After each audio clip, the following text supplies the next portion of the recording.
Atlantic. Forecasters say little change in strength is expected in coming days, and no coastal watches or warnings are in effect. But just because no warnings are in effect doesn't mean it's not serious. You're tracking this for us. Yeah, that was for Florence. Florence is out in the Atlantic. Everyone, of course, is paying very close attention to Tropical Storm Gordon because that is expected to strengthen to a hurricane and eventually make landfall in the central Gulf states there. So here's a current look at where Gordon is. You can see it's pulling away from Florida, so they're catching a break from some very heavy rain and strong winds that they received yesterday when this storm did develop. These are some of the local storm reports. A lot of wind gusts that were reported around 40 to 45 miles per hour. Some flooding as well that they had to deal with from some of those bands of very heavy rain. And the current track of Gordon does show right now it's still producing winds around 65 miles per hour. It's going to make its way to the west-northwest at about 17 miles per hour. And you can see here in blue and red, we have tropical storm warnings along the coast there in Louisiana, Mississippi, as well as portions of coastal Alabama. Also have hurricane warnings, and then tropical storm warnings extend a little bit further off there in portions of northeastern Florida.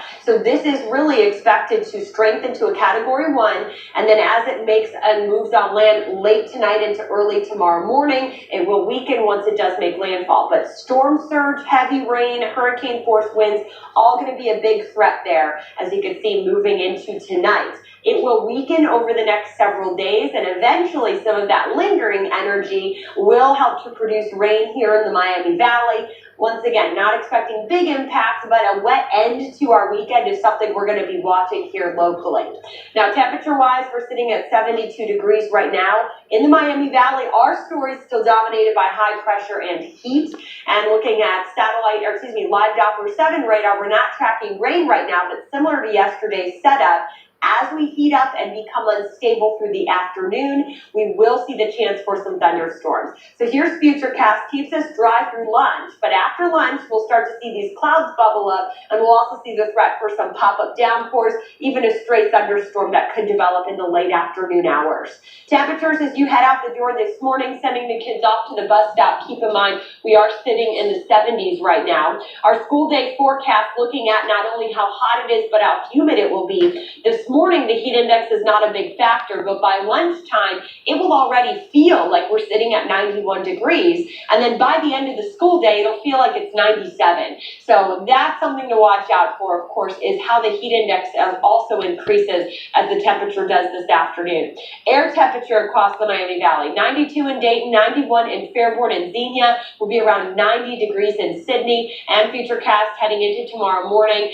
We'll start off the day quiet yet again, but as we heat up, similar story, some pop-up storms into the afternoon hours, fizzling out then after sunset. 5-day forecast here. We will keep that slight chance around today and tomorrow for a few pop-up storms. See a better chance for showers and storms as we head Thursday into Friday. And as I mentioned, looking towards the weekend, we'll keep an eye on what's left over from Tropical Storm Gordon, whether or not that could bring us some wet weather. We bring you weather and traffic every 10 minutes. Let's check in here with Sergeant Mark. Good morning, Sarge. Good Tuesday morning again to you, Kirstie. We've had a good start to the morning drive as far as driving conditions. If you're headed out toward the freeway, here's a live shot of the conditions Interstate 75 in Dixie. This is the West Carrollton area, looking at light volume, and right now travel times are normal on this part of the freeway. I'm Sergeant Mark Bauer in WHIO Team Traffic. Sergeant, thank you. It is 5:20, 72 degrees. Good news. Gas prices expected to drop this fall, but AAA says you can expect to see at the pump. The new Carlisle Park has a new addition, why bicyclists are happy.